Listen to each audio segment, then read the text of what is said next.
So, what are we going to vlog today? We're going to talk about how to subscribe effectively. Yes, tamang narinig nyo. Paano nga ba mag-subscribe effectively? Huh? So, ano kaya? Paano kaya?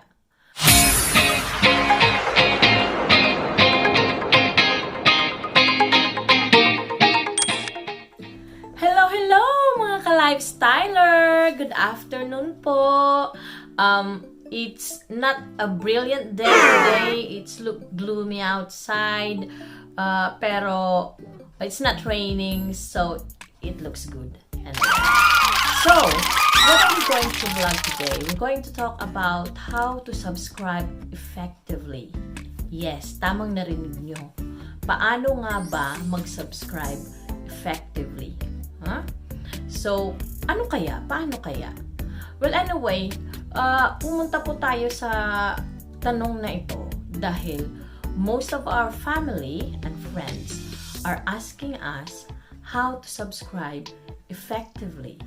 Kasi, pag chine-check namin mga subscribers namin, yung mga in-expect namin na mga dapat na nandoon, nakasubscribe na sa amin, their names are not appearing there. So, di namin alam kung nasaan napupunta ang kanilang mga pangalan. Though we know, some we cannot see because they're on private profile or private account. But most of them, of our friends, that they put it on public because we told them that we need to check kung nandun talaga sila as one of our subscribers. So we're thinking maybe they are not doing it right. So we tried to analyze all the subscribers that we have, how they do it effectively, and ask friends as well who are similar vloggers telling us the proper way on what they think as well is a proper way to subscribe.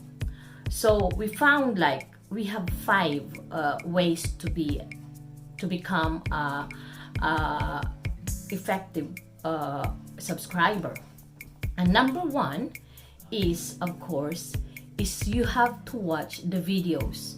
So you've got to watch our videos, yeah, for at least 3 to 5 minutes to be recognized as you've been watching our videos. And if it will be more better and effective if you're going to finish the video. Tama, kaibigan. You've got to finish the videos that you are watching if you can. Kasi mas effective yun, syempre. So, number 2 naman, yeah, is you're going to like the video. Of course, obviously. So, after finishing the videos, yeah, of course, if you enjoyed it, yeah, then you've got to like it, isn't it? You've got to give a thumbs up for that because that's a great video. It made you smile, it entertained you, you've loved the sceneries outside, where they've taken you. So, you've got to give it a thumbs up. So, that's the number 2 things that you're going to do to become an effective subscriber. Number 3, yeah, after you give it a thumbs up, then you've got to do a comment. You've got to write down on the bottom and what things that you've loved or you like on that video. Obviously, because you thumbs it up, now you've got to say and justify that you've liked that video because of this. And you say, thank you for this video. You made me smile. It was a good singing. Something like that. Just to confirm that you really like the video. So, the 4th one is after you commented on the video, then that's the time now you subscribe. You hit the button that you want to subscribe because you want more, yeah? You want more videos because you've been entertained, you enjoy the videos, you enjoy the vlogger. So that's the 4th. And then the last thing is, of course, is you've got to press the notification bell, yeah? Because the notification bell will help you or notify you to tell you that there's a new videos again that comes up and you wanted to watch again that videos.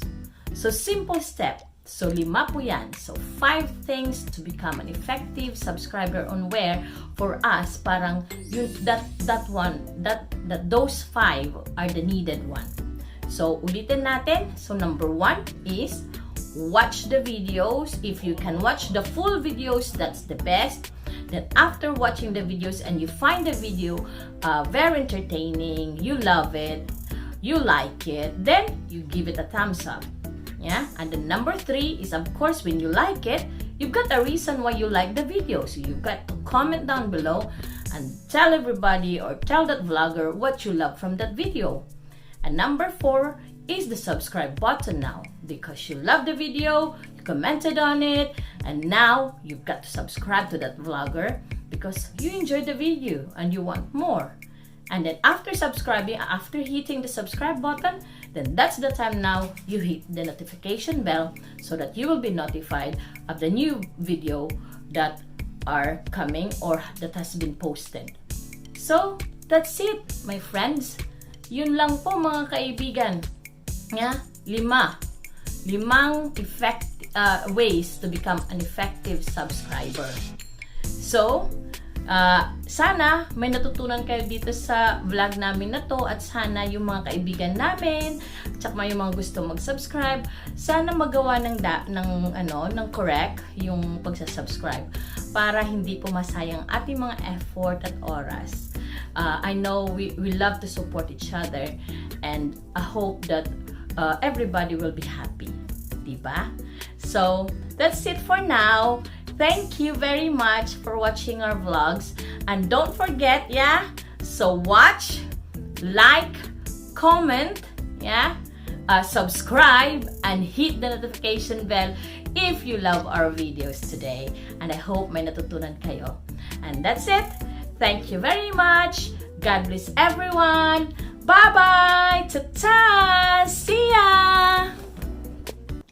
Hello mga ka-Lyfstylers! Good afternoon! It's shoutout time! Yay! So happy! We are almost reaching 500, almost 570 subscribers now. So we're very pleased and happy and thankful for all your support. So now, we're going to have a shout-out. 2 tao lang po ang nagpapa-shoutout sa amin and nagko-comment na gustong magpa-shoutout. So ngayon, si-shoutout natin sila. So number 1 is for Sixy So Much. Sixy So Much is from Marasigan, Imos, Cavite. So say hi! Hi Sixy! Thank you for always commenting on our videos and for watching, and thank you so much for all your support. So stay happy as you are. We're also happy seeing you watching on our vlogs. So please do come back and support us all the way. And next is for Lynn TV Vlogs. Lynn TV Vlogs, thank you and shout out to you. And I hope you're going to have a successful vlogs as well. So good luck to you. And thank you to all our subscribers, our new subscribers, and our incoming subscribers. Thank you so much for watching our videos, and hope you're enjoying it. And if anything that you need to discuss with us, anyway, thank you and good luck, and have a happy day always. Bye-bye. Ta-ta.